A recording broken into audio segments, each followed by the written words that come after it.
c'est parti. On décolle piste 18.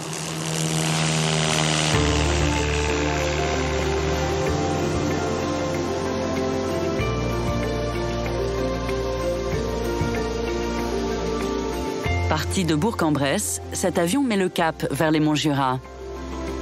À son bord, Frédéric Touny. Donc on va être pile dans l'axe au moment où on va arriver sur le Pays de Gex. Ce géographe s'intéresse au patrimoine qui raconte l'histoire de la région.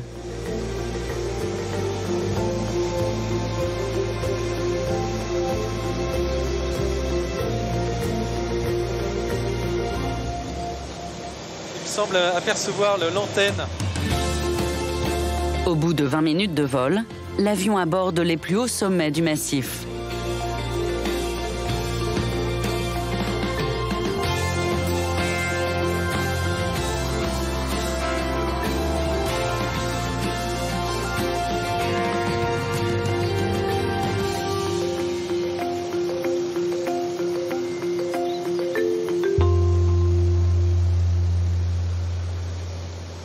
On est en train d'entrer dans le Pays de Gex par le col de la Faucille, sur la droite les monts Jura, et puis face à nous le bassin genevois qui fait partie intégrante du Pays de Gex. On a le lac Léman, au-delà on l'aperçoit tout au fond, le Mont Blanc, le toit de l'Europe. Le Pays de Gex, c'est cette vaste plaine qui longe la frontière suisse. Une petite enclave française bordée par le Jura. Juste devant nous, on voit vraiment les entrailles de ce massif du Mont Jura. Vous voyez cette succession absolument magnifique de couches calcaires. On voit très bien les plissements et on voit très bien les différentes couches géologiques. On comprend très bien comment s'est formé ce massif jurassien. Ça s'est fait très progressivement suite à la surrection du massif alpin tout proche, qui est à peine une centaine de kilomètres d'ici, et bien qui a permis la création des monts Jura que nous sommes en train de survoler. Ah là, c'est absolument magnifique.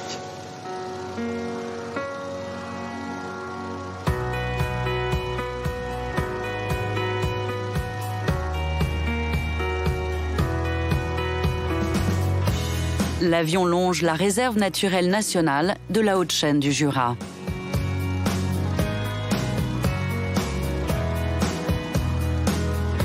C'est l'une des plus vastes réserves de France.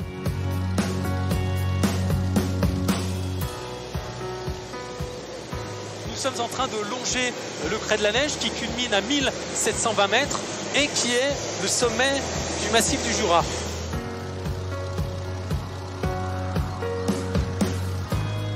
Juste à côté, eh bien, il y a le reculet à 1718 mètres. Donc on a 2 mètres d'écart. Pendant longtemps, il y a eu une guerre pour savoir lequel des deux était le sommet du Jura.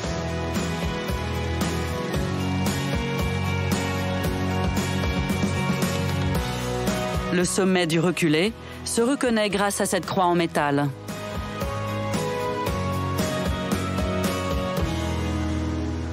Haute de 10 mètres, elle domine le massif depuis plus d'un siècle.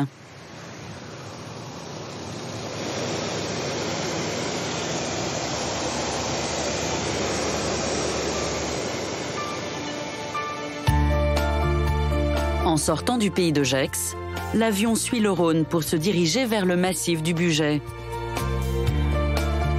Ces montagnes marquent la pointe sud du Jura.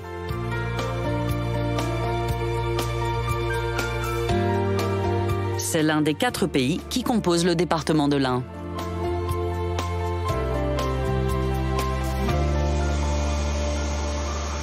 Nous sommes en train de survoler le Rhône qui a une quinzaine-vingtaine de kilomètres d'ici, a quitté le lac Léman et qui vient cisailler le massif du Jura ici et qui forme ce que l'on appelle une cluse. Et au pied de cette cluse, on aperçoit extrêmement bien ce fort. On a 2 éléments dans ce fort l'écluse, le fort du bas qui est la partie la plus ancienne et le fort du haut, lui, qui a été réalisé au 19e siècle puisque c'était un passage qui permettait de passer des territoires suisses pour aller vers Lyon. Donc ici, on est vraiment sur un axe européen stratégique.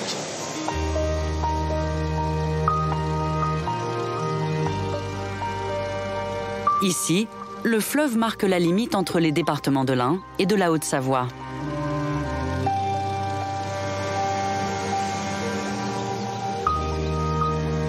Nous allons quitter le Rhône pour aller vers le massif du Bugey. Le massif du Bugey, c'est cette chaîne de montagnes boisées qui borde le fleuve.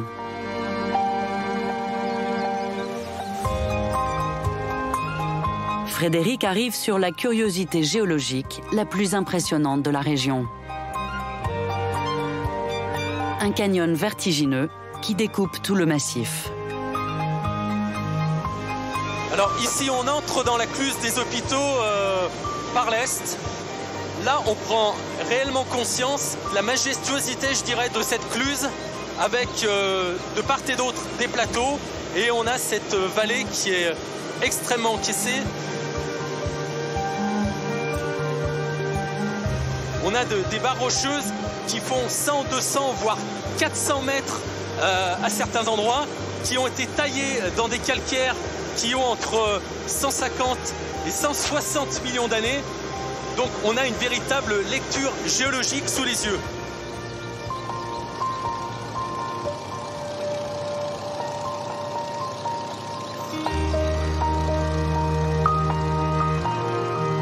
Cette cluse est une voie de communication majeure. Au Moyen-Âge, elle permettait aux commerçants de voyager entre la Champagne et l'Italie.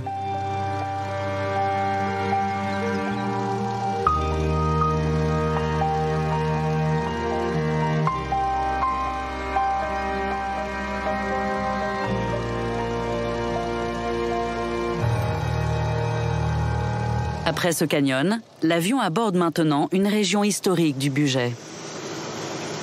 Ici, au Moyen-Âge, on était à une zone de conflit entre d'un côté la maison de Savoie et puis le Dauphiné. Donc ces deux familles sont entrées en guerre à la fin du XIIIe et au début du XIVe. Et cette guerre qu'on appelait la guerre delphino-savoyarde a été à l'origine d'une multitude de constructions de châteaux, dont un très bon exemple se trouve face à nous, le château des Alimes.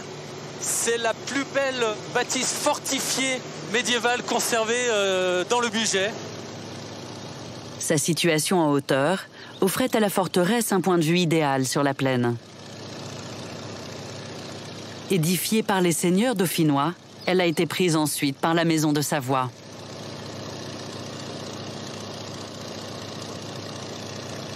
Sur la droite, on aperçoit le château de Varec qui a été en partie ruiné et qui a une très belle restauration du 19e siècle. Et juste face à nous se dresse le village du Jujurieux, qu'on appelle très souvent le village aux 13 châteaux, qui sont des châteaux de l'industrie, puisque ici, au 19e siècle, Jujurieux a été marqué par l'essor de l'industrie des soieries, avec les grandes industries soyeuses lyonnaises.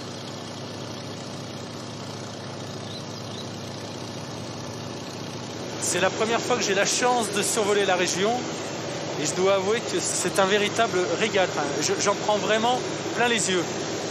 Quand on voit là sur la droite la rivière d'Ain qui serpente au travers de la vallée, c'est somptueux.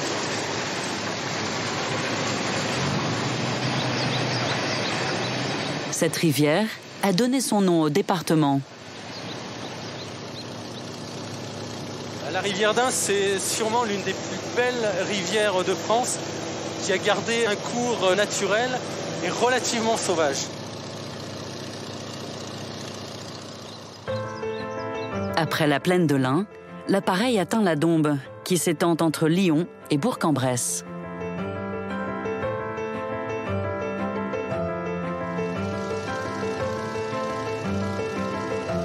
Ici, les montagnes laissent place à un plateau ponctué de nombreux étangs. Quand on parle de la Dombe, on dit souvent que c'est le pays aux 1000 étangs. Et ce qui est typique de ce paysage, c'est ce que l'on a sous les yeux. On a les étangs qui se suivent les uns derrière les autres. Ils forment très souvent de véritables chapelets. et ils ont épousé le paysage puisqu'ici, il y a environ 200 000 ans, il faut imaginer que la Dombes était totalement recouverte de glaciers et en se retirant, les glaciers ont permis par la suite l'édification de ces étangs.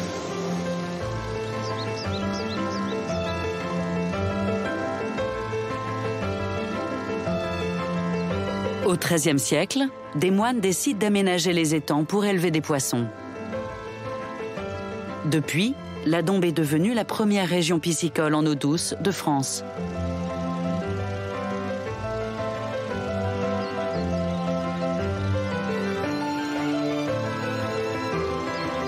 Ici, c'est vraiment magnifique. On a un patchwork d'étangs, de bois, de champs, de prés. C'est là où on se rend compte véritablement qu'on a la chance de vivre dans ce département qui a une multitude de paysages. Et là, on en a un très très bel exemple sous les yeux. C'est magnifique.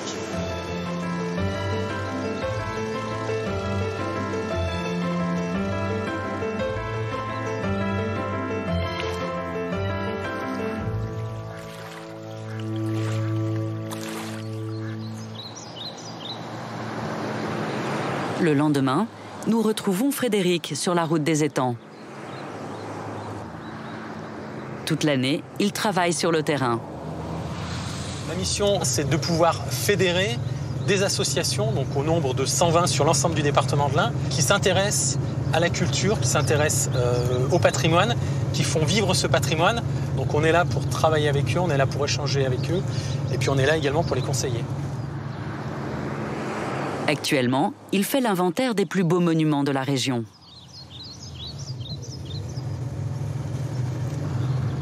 On commence à percevoir l'abbaye Notre-Dame des Dombes, construite ici au XIXe siècle, puisque en 1863, une congrégation de cisterciens est venue s'implanter ici en Dombes dans l'optique d'assécher et d'assainir ce territoire.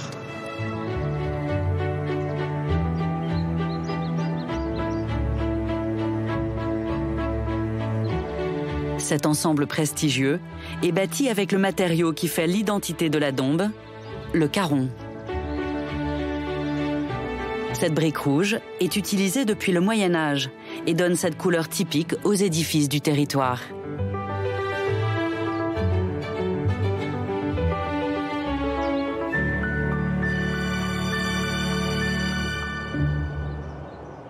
Au sud de la Dombe, Frédéric a rendez-vous au château du Montelier. La particularité de ce château, c'est d'avoir été extrêmement bien conservé. On a encore 9 tours reliées entre elles par des courtines. Et comme Carcassonne, le Montelier enserre en son centre ce que l'on appelle la basse-cour, qui ferme l'intégralité de l'enceinte. D'où le nom de Petit Carcassonne de la Dombe.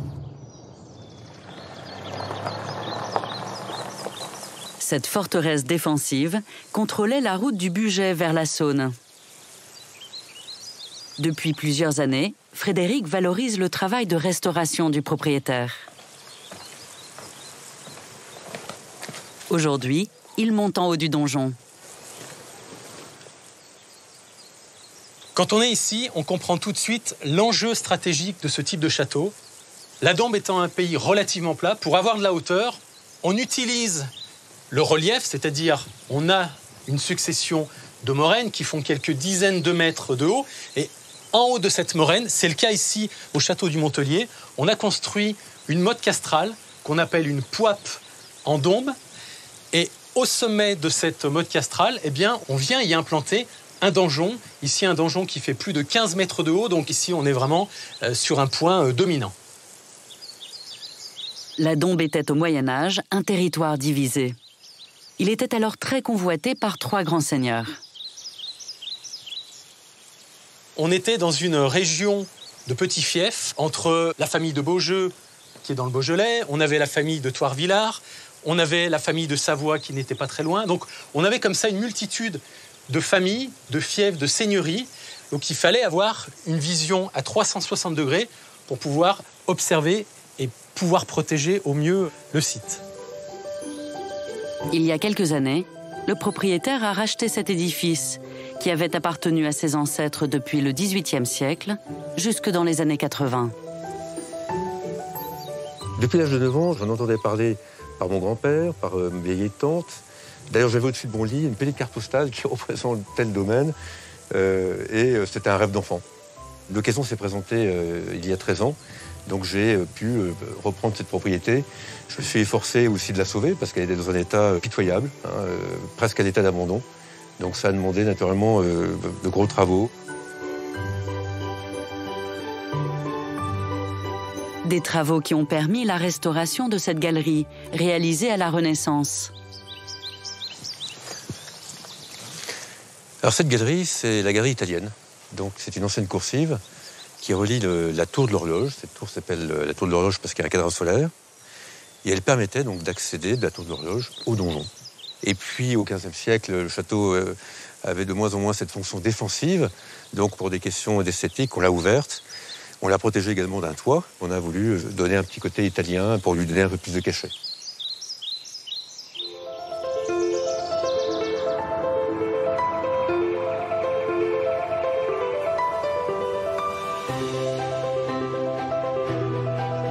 Frédéric reprend la route en direction d'une des plus importantes villes de foire de la Dombes au Moyen Âge.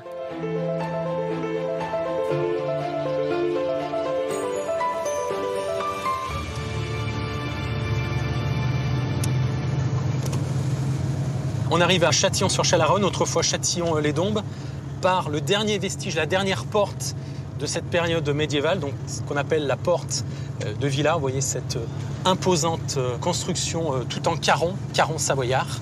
Et une fois passée cette porte, eh bien, face à nous, la halle de Châtillon, qui est l'élément emblématique de cette commune, qui remonte au XVe siècle.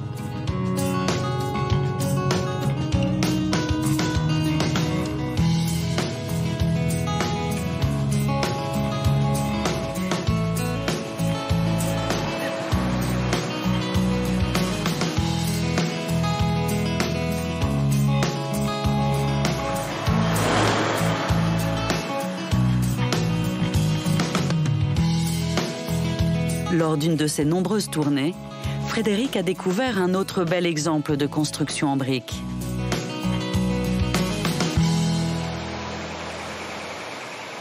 Ce pigeonnier peu commun du XVIIIe siècle. On arrive dans le pré du pigeonnier. On a 2 pigeonniers de ce type-là en Bresse, ce qui est relativement peu. Il y en a eu d'autres, malheureusement, qui ont disparu. Celui-ci, c'est un rescapé et ça fait vraiment partie de l'histoire de ce type de bâtiment dans la région. Et à cette période-là, on a une mutation du remplissage en torchis vers un remplissage en briques. Et ce pigeonnier du début 18e en est un excellent exemple. La singularité de ce pigeonnier, ce sont ses 4 piliers. Les piliers que vous voyez là, qui sont en pierre de Bourgogne, protègent le pigeonnier des crues, parce qu'ici dans la région, on a de l'eau qui monte facilement de 80 à 90 cm. Et lorsqu'on a refait le pigeonnier, on a creusé jusqu'à plus de 2 mètres au fond, et on a découvert un système absolument extraordinaire fait par les anciens, qui sont vraiment des canalisations qui permettaient d'évacuer l'eau sur les côtés. Et on voit qu'ils n'avaient pas d'ordinateur, mais ça marchait très bien. Ces 4 colonnes ont une autre utilité. Si vous regardez en partie sommitale des colonnes, vous avez une espèce d'assiettes qu'on appelle des capelles. Et ces capelles, ce sont ce qu'on appelle des éléments antiprédateurs. Rats, fouines, belettes, qui raffolent des pigeonneaux, qui raffolent des œufs. Au moment de grimper, arrivent sur cette partie sommitale, ne peuvent plus aller plus haut et retombent, tout simplement.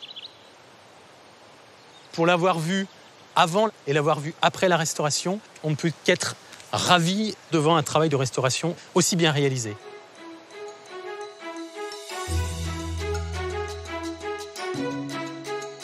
Frédéric continue sa traversée du pays des 1000 étangs. Là, on est en train de sillonner une petite route et au détour d'un chemin, c'est le cas ici où juste dans le virage, d'un coup on aperçoit 2 étangs qui sont de part et d'autre de la route. Il faut sortir des sentiers battus, il faut sortir des grands axes pour pouvoir aller à la rencontre des étangs.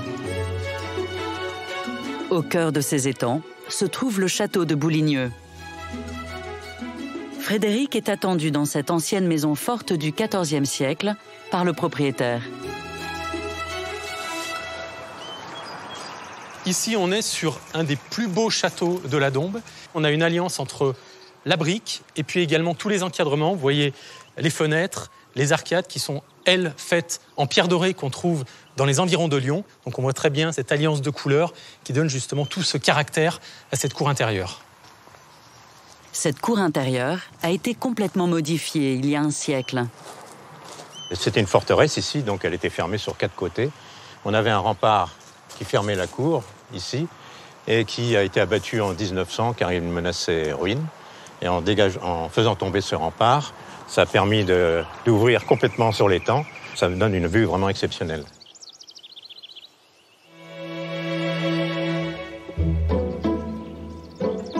L'autre particularité, c'est l'ancien donjon. Il est arasé à la Révolution française, quand le château devient un grenier à grains. À l'intérieur, un héritage rarissime de l'Ancien Régime a pu être sauvé de la destruction. On arrive dans la bibliothèque où se trouvent les cartes notamment. Alors voilà le grand plan. Cette carte a été établie en 1778. C'est l'ancêtre du cadastre local. On appelait ce document un plan terrier. Alors cette carte est très détaillée. Si on prend l'exemple du château ici, là on voit dessinée sur le plan une grande allée, c'est une allée de tilleuls. Et si on fait bien attention et qu'on regarde le détail, on peut s'apercevoir que non seulement les arbres sont dessinés comme des arbres, mais en plus il y a l'ombre de l'arbre. Vous voyez le souci du détail. Ça m'arrive quand je passe dans cette pièce de m'arrêter, pourtant je la connais bien, hein, cette carte, et ça m'arrive quelquefois de découvrir quelque chose de plus. Pour moi, c'est un document extraordinaire puisque, ayant une formation de géographe, j'ai toujours été passionné de cartes et je pourrais rester pendant des heures devant ce type de document à essayer de comprendre la grande histoire, mais également la petite histoire, je dirais, d'un paysage, d'un territoire.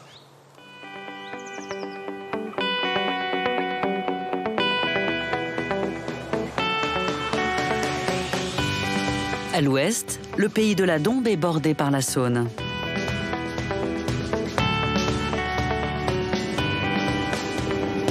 À bord de ce bateau, une autre passionnée d'histoire descend plein sud en direction de Lyon.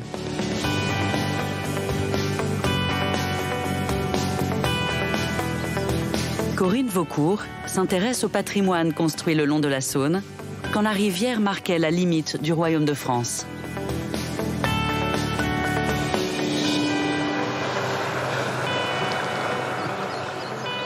Donc là, on voit le château de Beauregard. Donc c'est un château qui a été réaménagé au 19e siècle, mais à la base, c'était un château fort. Ça montre bien en fait qu'on était sur une frontière. Donc les différents châteaux qu'on va retrouver le long de la Saône avaient pour vocation de défendre cette frontière qui était très importante.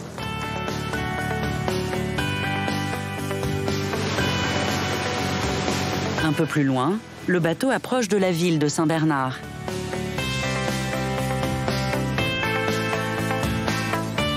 Avec cette imposante tour carrée, le château était une vigie sur la rivière.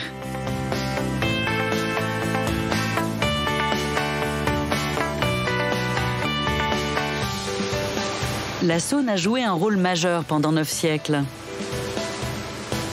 Elle était la frontière entre le royaume de France, sur la rive droite, et l'Empire germanique, sur la rive gauche.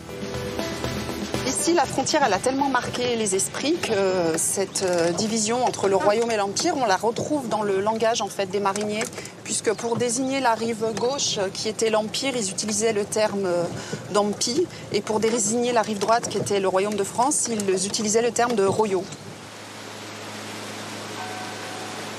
Enfin, Corinne arrive en vue de Trévoux, l'une des cités qui a prospéré grâce à cette rivière. Il faut imaginer les navigateurs qui descendent vers Lyon, qui naviguent sur la Saône et qui découvrent la ville de Trévoux telle qu'on la voit ici. Donc une ville qui donne une image prospère puisqu'on a des bâtiments qui sont imposants, qui sont en pierre blanche ou en pierre dorée, en pierre taillée. Donc ça démontre une certaine richesse. Ça montrait qu'on arrivait dans un lieu avec des gens puissants qui habitaient cette ville.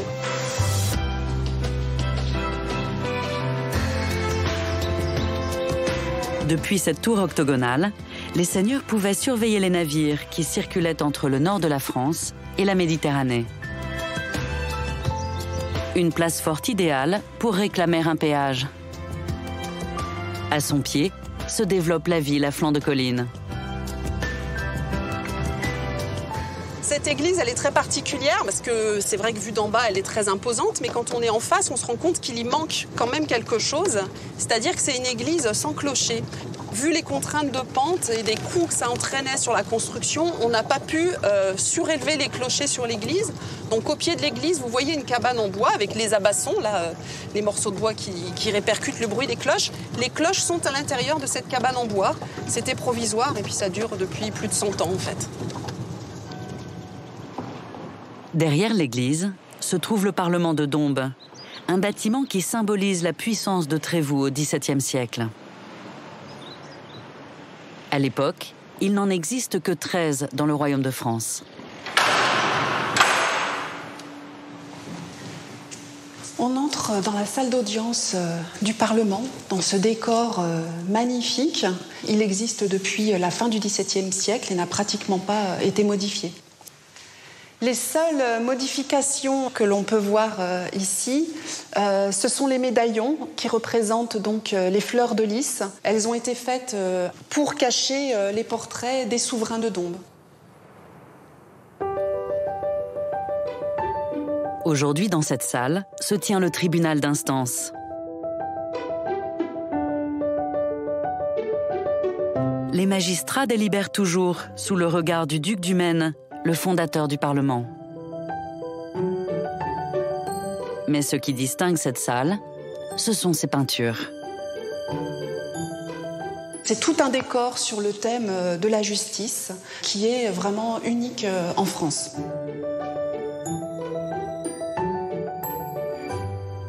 L'objectif était de rappeler aux magistrats qui siégeaient ici qu'ils devaient rendre la justice non pas en leur propre nom, mais au nom de Dieu.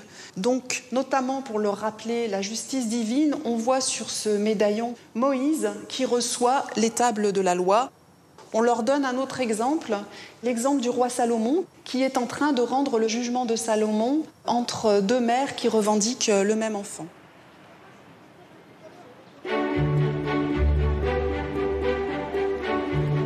Sur les bords de Saône, des hôtels particuliers témoignent de la puissance des parlementaires.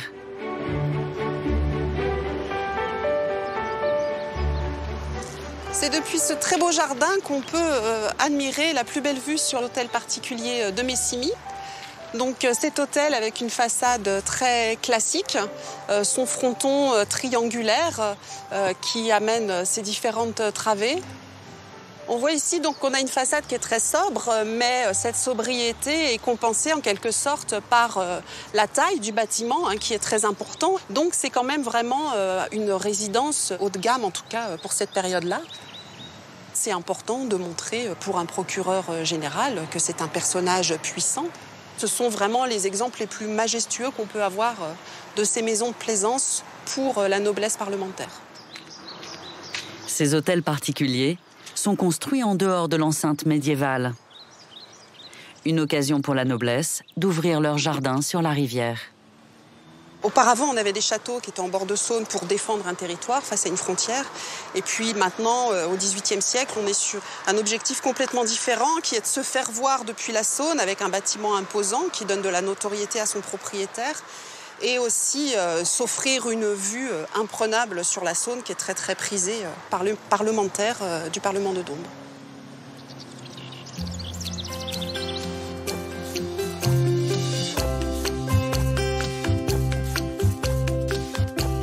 Le travail de Corinne se poursuit sur le chemin de halage qui borde la Saône.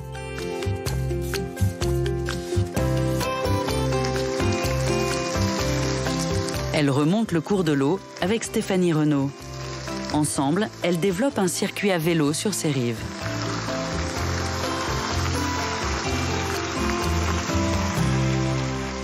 On est sur le chemin de halage entre Trévoux et Saint-Bernard.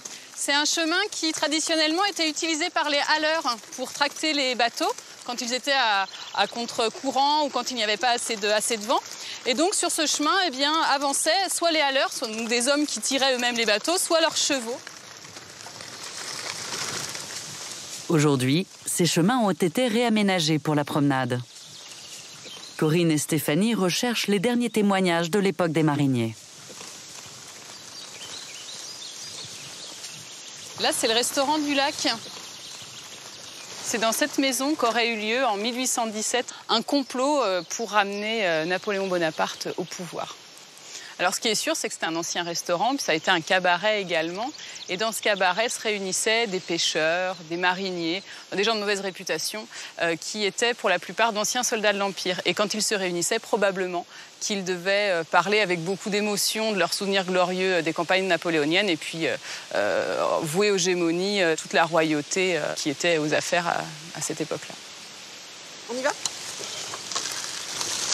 Sur ce chemin, les mariniers pouvaient parcourir jusqu'à 70 km par jour. Pour qu'ils puissent se reposer, des relais avaient été construits le long de la rivière. Tu vois, ça c'est encore une des maisons qui servait d'auberge, d'endroit où les mariniers pouvaient venir arrêter leurs chevaux ici. Il y avait une écurie. Les mariniers, eux, pouvaient avoir une soupe, un repas chaud finalement pour le soir. C'est un patrimoine important parce qu'il raconte beaucoup d'histoires, notamment le lien qu'avaient les mariniers, qui étaient des gens qui étaient toujours sur l'eau, avec les gens sédentaires, les gens qui vivaient sur le bord de la rivière, d'une société un peu parallèle qui croisait rarement finalement les gens de terre, qui avaient ses propres conventions, ses propres fêtes, ses propres expressions, entre autres. En fin d'après-midi, Corinne et Stéphanie ont rendez-vous au château de Saint-Bernard. Tiens, on voit le château là. Ah ouais, là on a une jolie vue. Il y a le jardinier. Salut Stéphane.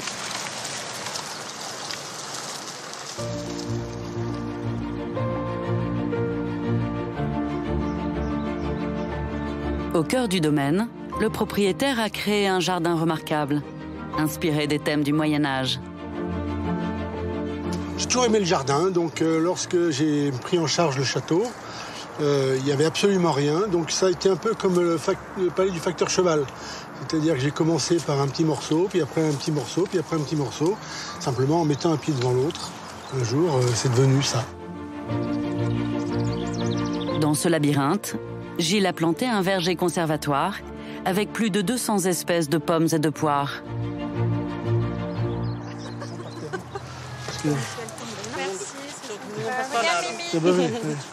Nous sommes au mois de septembre.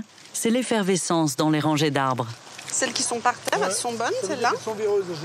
D'accord. L'arbre a un système. Gilles a réuni ses amis pour une récolte conviviale.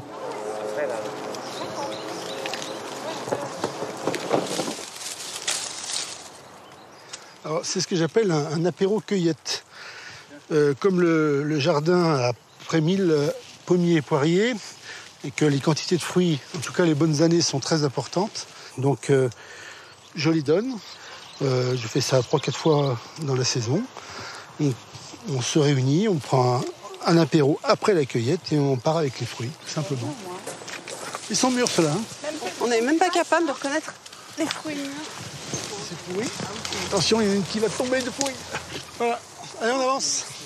Je viens ici pour la qualité des fruits. Ils sont absolument magnifiques. Il faut voir la taille des poires, des pommes. Ils sont absolument splendides. Alors, apparemment, ça, c'est pas des Louise Bonne, je le sais. Parce que les Louise Bonne, elles sont pas de cette sorte. C'est des duchesses de Bérère. Ouais. Ça, c'est des saveurs différentes, puis on va les utiliser de façon différente, toutes ces poires. Donc c'est super d'avoir toutes ces variétés au même endroit. Gilles nous emmène voir l'une de ces variétés les plus anciennes. Cette pomme, par exemple, est connue depuis les Romains. C'est la de l'Est ou Sainte-Germaine. Enfin, elle a un très grand nombre de noms selon les régions. Mais on peut dire que Jules César a pu goûter cette pomme et c'est le même ADN et c'est vraiment le même fruit qui se transmet de greffon en greffon, de jardinier en jardinier depuis 2000 ans. Et il faut espérer que ça continue. C'est un peu le sens de ce travail qui consiste à montrer aux gens tout ce qu'on peut faire grâce tout simplement à un sécateur. Et puis avec un peu de patience et en observant et en aimant les arbres, on obtient des résultats et ils nous le rendent bien. Ce passionné de jardinage perpétue aussi une technique de taille fruitière ancienne, inspirée des jardins de Louis XIV à Versailles. Plus un arbre est vigoureux, plus il fait du bois, plus il est faible, plus il fait des fruits. Et si on veut obtenir des fruits, il y a une bonne manière radicale de le faire, c'est de mettre un arbre à l'horizontale. Alors l'arbre réagit, il fait donc du bois parce qu'il n'est pas content d'être à l'horizontale. Et qu'est-ce que fait le jardinier?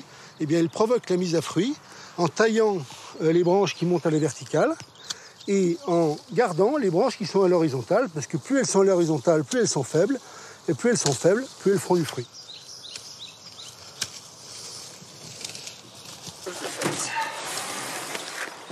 Et voilà. C'est au cœur du parc que les amis de Gilles se retrouvent après la cueillette.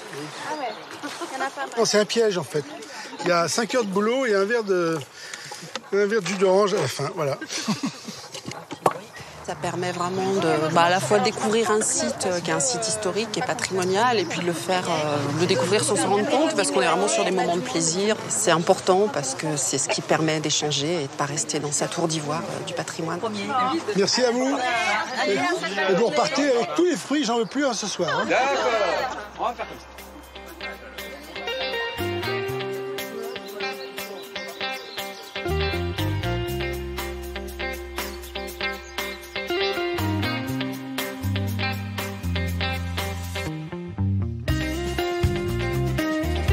Nous quittons les bords de la Saône pour retourner de l'autre côté du département de l'Ain,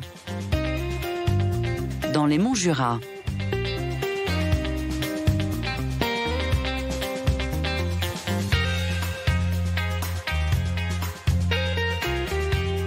Au pied de ces montagnes, De Motard se dirige vers une curiosité qui attire de nombreux visiteurs. Un phénomène naturel, sculpté par un torrent de montagne, la Valserine. Comme tu as vu, là, on va entrer vraiment dans le verrou. Hein, la Valserine se referme un peu. Et la rivière coule dans ses gorges. On voit vraiment bien vraiment toute la partie sommitale et jusqu'aux premières habitations. On a la forêt très dense qui descend. Yvan Sujaubert est inspecteur des sites classés. On est vraiment à cette fin de vallée de Valserine magnifique. Là. Il fait la tournée des plus beaux panoramas pour mieux les protéger. Sa route commence par les gorges. On longe la Valserine, là, qui est une rivière qui prend sa source vraiment juste à la limite de la Suisse et qui va se jeter dans le Rhône. Et elle suit cette combe qui a été façonnée par les glaciers et qu'elle continue de façonner. On profite vraiment de ces paysages typiques.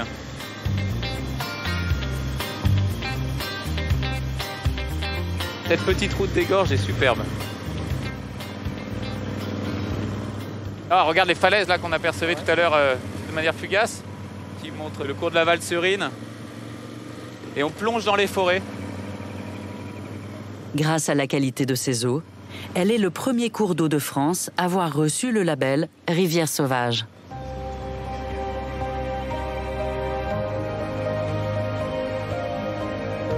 Voilà, on continue à descendre la vallée de la Valserine en direction de Bellegarde. Si Yvan s'intéresse à ce cours d'eau, c'est qu'il réserve une surprise rare.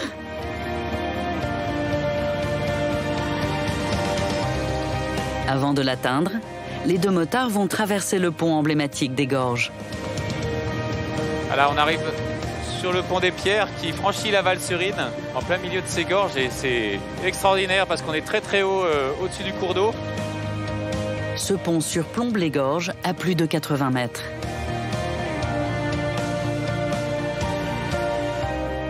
On a un point de vue sur le chaos et la taille des gorges. On voit vraiment le travail de l'érosion. C'est spectaculaire.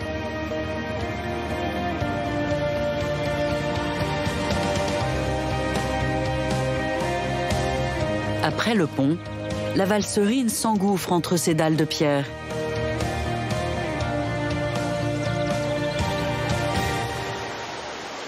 pour disparaître complètement dans ces fissures longues de plus de 200 mètres. C'est ce qu'on appelle les pertes de la valserine.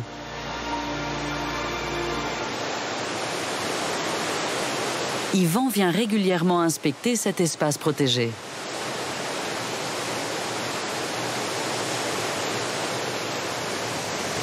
Bien, je prends en photo les marmites là, parce que c'est vraiment pour illustrer comment les pertes de la valserine se sont formées. Et on est à un endroit où la valserine est en train de plonger dans un plateau calcaire en l'érodant. Et ça donne cette espèce de paysage très érodé avec de nombreuses marmites de géants. Ici, on les appelle les oules. C'est vraiment ce phénomène de brassage des éléments qui peuvent être dedans lors des crues ou même actuellement, qui vont creuser la roche et au fil du temps, le canyon s'enfonce et la valserine disparaît et jusqu'à être une dizaine de mètres sous nos pieds lorsqu'on est vraiment au beau milieu des pertes. Aujourd'hui, les pertes de la valserine sont préservées. Mais Yvan aimerait renforcer cette protection et classer ce site.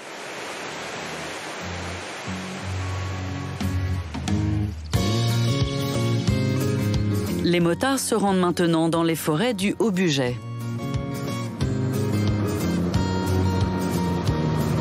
Là, on a des forêts assez grandes, donc malgré le fait que ce soit exploité assez densément, on a du point de vue dans le sous-bois, là, c'est vraiment agréable.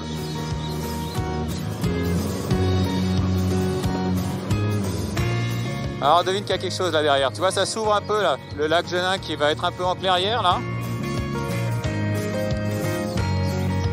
Ce lac est l'un des coups de cœur d'Yvan. C'est un site classé, c'est-à-dire qu'il a été protégé pour qu'il conserve toutes ses qualités paysagères.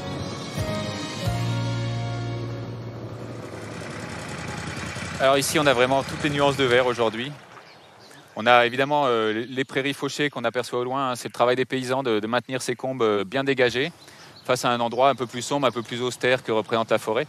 Et l'un sans l'autre, finalement, ça ne fonctionne pas pareil, ça n'a pas le même effet. Et c'est ça qui est intéressant dans le lac Genin, qui fait sa beauté aussi, c'est les grandes qualités du lac Genin. Surnommé le Petit Canada du Haut-Bugey, c'est encore un des rares lacs sauvages. Après, on a d'autres lacs un peu du même style ailleurs en France, où on a vu se construire beaucoup de bâtiments de villégiature. Là, on est encore dans un site très naturel, et ça, c'est vraiment un bon exemple de conservation et de transmission dans le temps d'un joli site.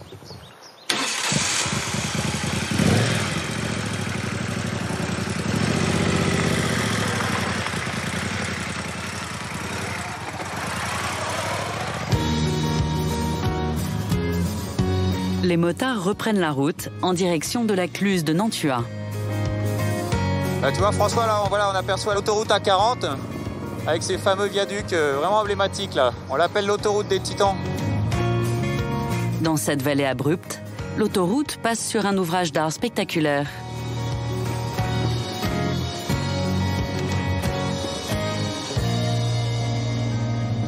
Ça y est, on longe le lac de Silan, là. Encaissé dans une vallée à l'ombre, le lac de Silan gèle une grande partie de l'hiver.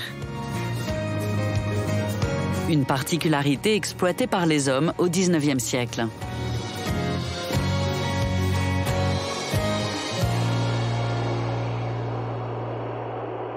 Chaque hiver, plus de 300 ouvriers extrayaient des pains de glace du lac. Une marchandise expédiée vers Paris, Marseille ou encore Alger. Ce site était l'un des plus importants chantiers de glace du XIXe siècle.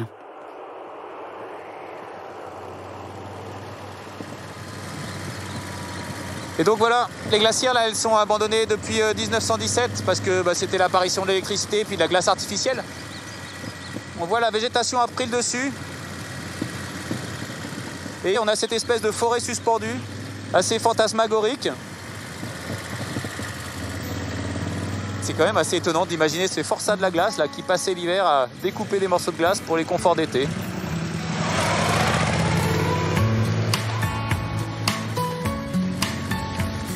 Yvan veille sur les sites classés depuis 2 ans.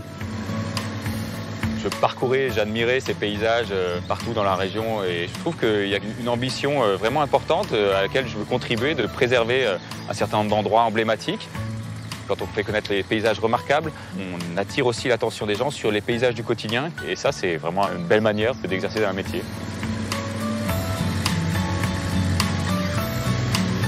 À 1 heure du lac de Sillan, les motards entament l'ascension de l'emblème de la région. Alors là, on est sur la départementale 120. C'est une des routes pour monter au Grand Colombier, mais c'est surtout une route célèbre pour l'accession à ce sommet mythique. Cette route est régulièrement une étape du Tour de France. Lui, il est dans le dur, là. Ça y est, il est en milieu. Ça y est. Il est parti vers une belle ascension, là. Ça y est, là, on tutoie les falaises, là. Vraiment, la route est venue passer au ras.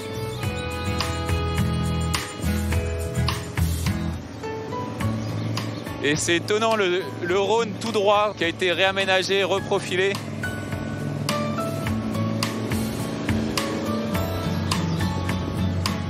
Et là en moto, là, ça tire un peu là. Bah, faut aller doucement. La moto enchaîne maintenant les virages les plus spectaculaires de la route.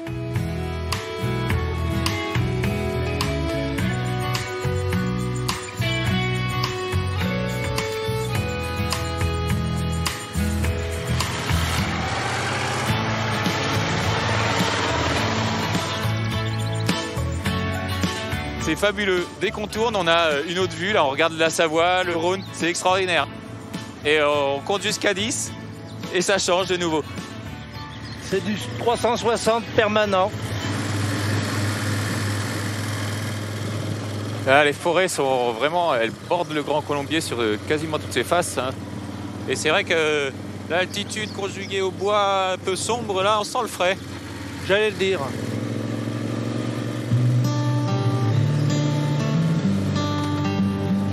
Et là, on arrive vraiment dans la partie somitale. On est dans les estives du Grand Colombier. François et Yvan approchent du sommet.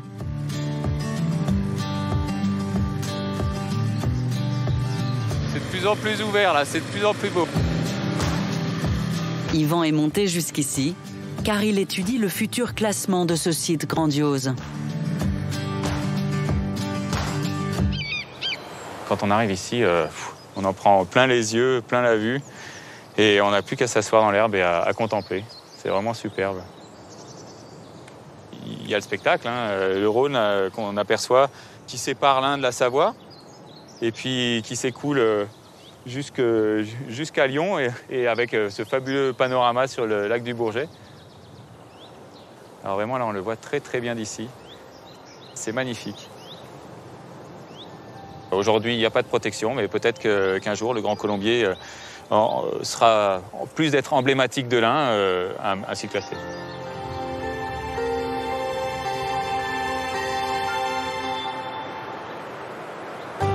À quelques encablures du Grand Colombier, une jeune architecte s'intéresse à la dimension esthétique d'un ouvrage d'art emblématique du Rhône.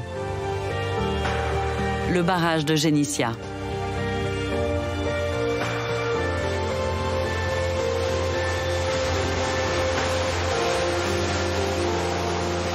Quand on arrive face à une porte de cet ordre-là, on a vraiment l'impression de rentrer face à une porte de coffre-fort. C'est vraiment une mise en valeur du barrage, une mise en valeur par ce côté, même jusque dans la couleur de la porte, qui est une couleur un peu cuivrée, qui rappelle les sculptures et les ouvrages d'art de l'époque. Ce travail exceptionnel est signé Raymond Sub, un ferronnier d'art du début du XXe siècle.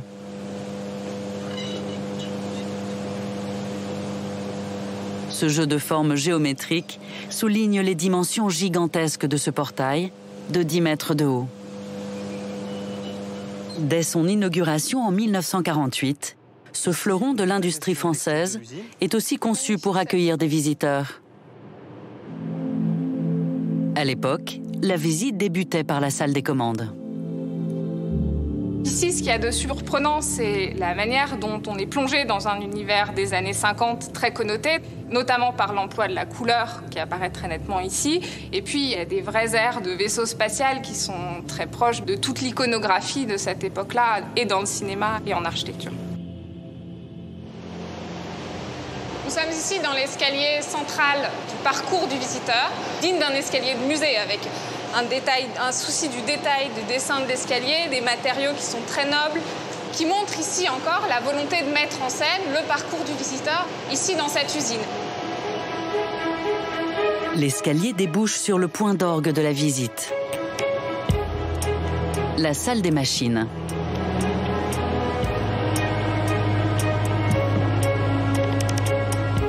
Ici, c'est vraiment le clou du spectacle avec ces 6 alternateurs peints en rouge géranium.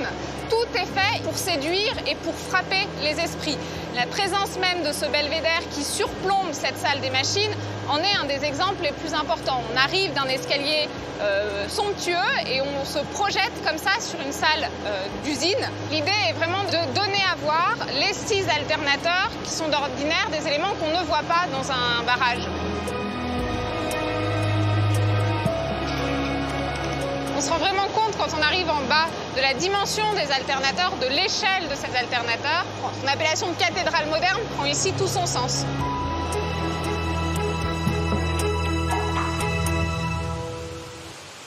Un patrimoine industriel rare que la Compagnie nationale du Rhône va ouvrir à nouveau aux visites.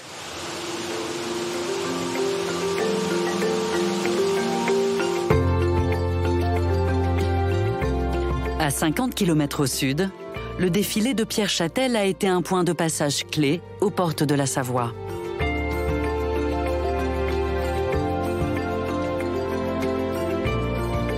Perchée à 400 mètres d'altitude, une chartreuse domine le fleuve. Fermée depuis 1933, cette propriété privée ouvre aujourd'hui ses portes pour de rares visites.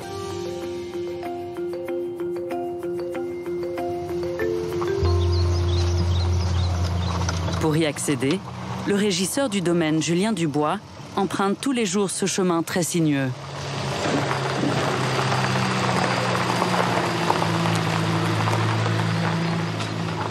Alors on est sur le chemin principal de Pierre Châtel, le chemin qu'on appelle Tournafol. Tournafol pourquoi? Parce que c'est une multitude de virages très serrés, sculptés et taillés à même la roche, qui permettaient de défendre déjà l'accès au site.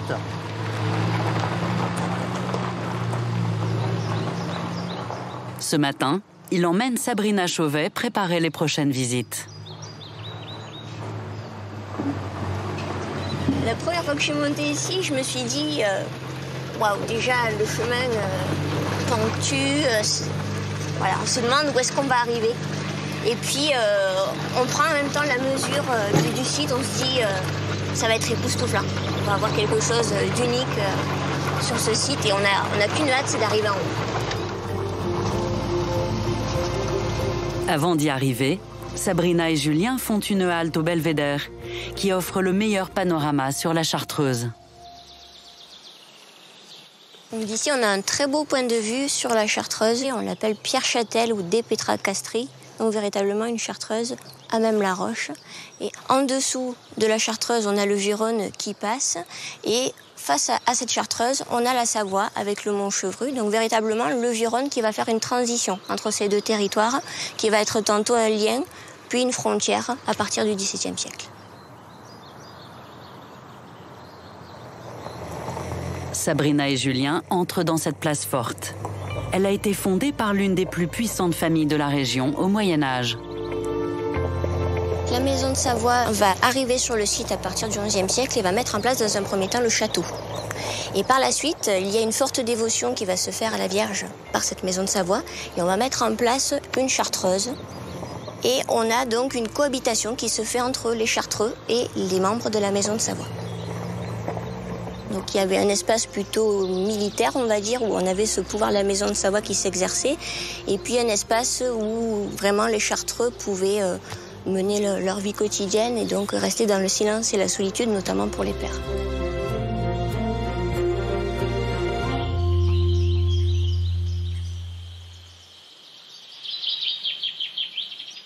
Quand on découvre ce site et qu'on se promène notamment dans le cloître, on ressent ce calme, cette sérénité qui se dégage du site et on comprend pourquoi la maison de Savoie a fait venir les chartreux ici et pourquoi ces chartreux s'y sont bien sentis finalement.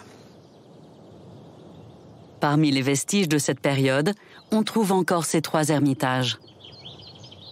Mais à partir de 1792, le cloître a subi de nombreuses transformations.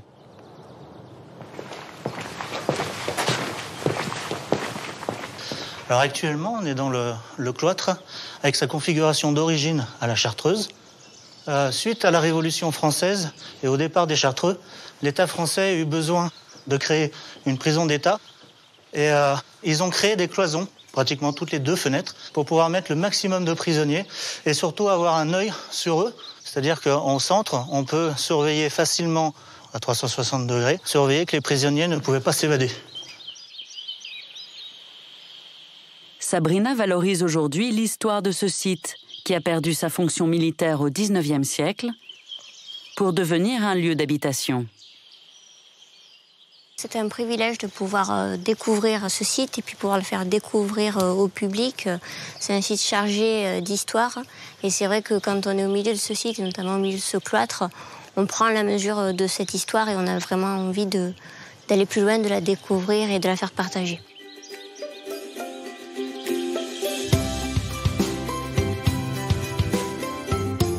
En aval du défilé de Pierre Châtel, voici le Rhône sauvage. Ici, un réseau de bras secondaires serpente dans la forêt alluviale.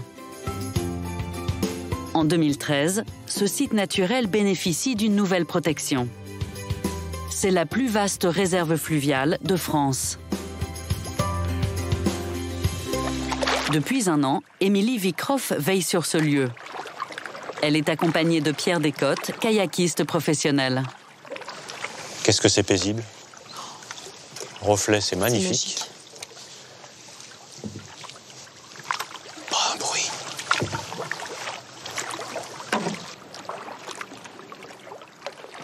La première fois que je suis arrivée ici, je crois que j'ai souri jusqu'aux oreilles. Parce que je ne m'attendais pas à voir un fleuve encore aussi beau. Je crois que j'avais un peu des préjugés, en fait, sur le Rhône, et notamment tel qu'on le connaît en aval de Lyon. Et en fait, le Haut-Rhône, c'est une zone réellement préservée encore et qui est juste extraordinaire. Sur 25 km, la réserve offre un aperçu du Rhône avant les aménagements. Pendant des siècles, le fleuve a divagué ici au gré des crues. C'est dans ces lônes très étroites du fleuve qu'Émilie et Pierre naviguent aujourd'hui. Donc Émilie, on va serrer à gauche. Tu fais attention, il y a plein d'arbres morts dans cet endroit. Voilà, super. Tu gardes de la vitesse, tu surveilles les arbres morts parce que là, il y en a un peu partout. Ces arbres morts sont laissés volontairement dans la réserve afin de créer des abris pour les animaux. Ça, faut que tu apprennes à surveiller ces dangers de la rivière. Oui. Je fais quoi là, Pierrot? Pagaie. Je continue? Allez, pagaie. Pagaie, pagaie, pagaie. Accélère. Au courant. Super.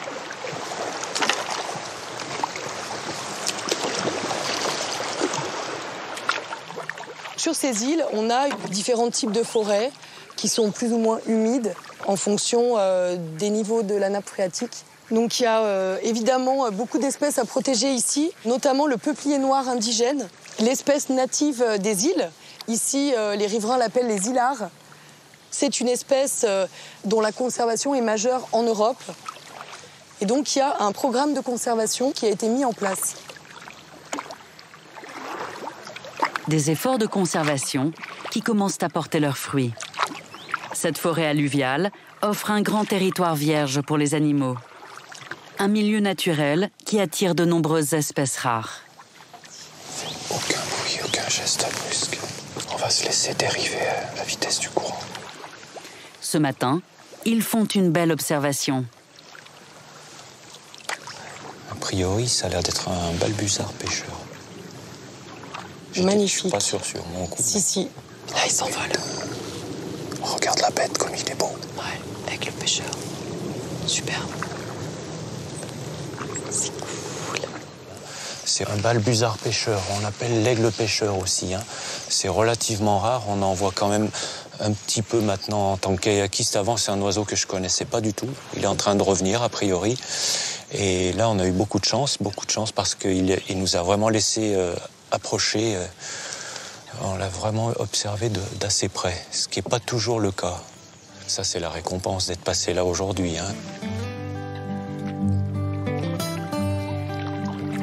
Émilie et Pierre quittent la Laune de Grandjean et se rendent sur l'île des Molottes.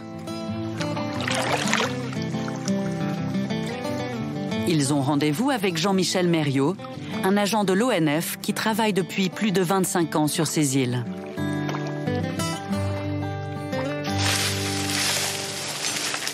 Avec la création de la réserve, il doit passer le relais à Émilie. Il lui montre l'endroit où elle devra mesurer le niveau de la nappe phréatique. Et voilà le fameux. Un piézomètre. Alors un piézomètre, c'est un petit puits en fait. Ça correspond à un puits.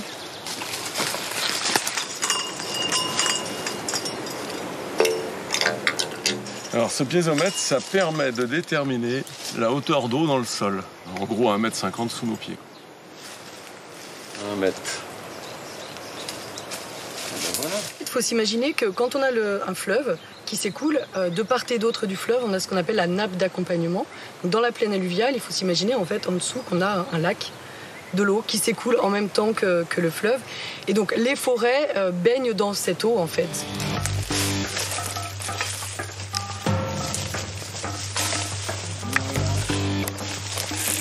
Aujourd'hui, on se rend compte que les forêts alluviales évoluent plutôt vers des forêts de plus en plus sèches, ce qui signifie qu'il y a de moins en moins d'eau dans le sol. Et donc on a besoin de comprendre les causes et pouvoir trouver les solutions pour l'avenir. Mais non, ça a repoussé, hein. Grâce à cette eau souterraine et à la condensation du fleuve, se crée ici un microclimat. Cette forte humidité donne une végétation luxuriante, aux allures de forêt tropicale. Et au milieu de cette jungle se cache l'arbre emblématique de l'île. On approche. Donc là, on vient faire la tournée de reconnaissance des peupliers noirs qui ont été inventoriés dans la réserve. Donc là, on va voir un des plus vieux, en fait, un des plus gros et plus grands aussi. Et j'ai demandé à Jean-Michel, donc dans le cadre de notre partenariat, de m'accompagner. Parce que honnêtement, sans lui, je me perds dans la forêt. Le voilà. Ouais. Ce peuplier noir a plus de 150 ans. Ah, moi, je le trouve magnifique, quoi. Il est probablement né sur un banc de gravier, où il était seul, quasiment, puisque c'est une espèce pionnière, donc il vient sur un banc de gravier, et puis petit à petit, il y a une végétation qui vient avec et qui complète cette forêt, quoi. Donc il a vu se fabriquer toute la forêt qu'il y a autour de lui. C'est vraiment les derniers spécimens qu'il y a sur les îles. Donc on a mis en place un populatum conservatoire.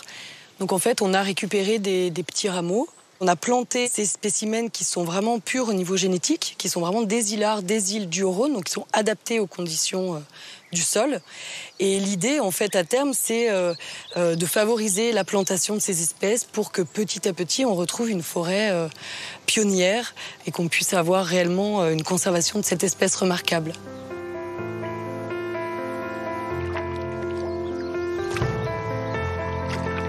Émilie et Pierre achèvent leur journée au pont de Groslay. C'est magnifique. Ah, cette lumière-là. Le passage sous le pont de Groslay avec le coucher de soleil, c'est magique. Oh là là. Le road naturel, il me tient à cœur, ouais, réellement. Et la réserve naturelle nationale, c'est un très bon outil. C'est pas une mise sous cloche, c'est simplement un outil qui permet de réellement préserver les milieux.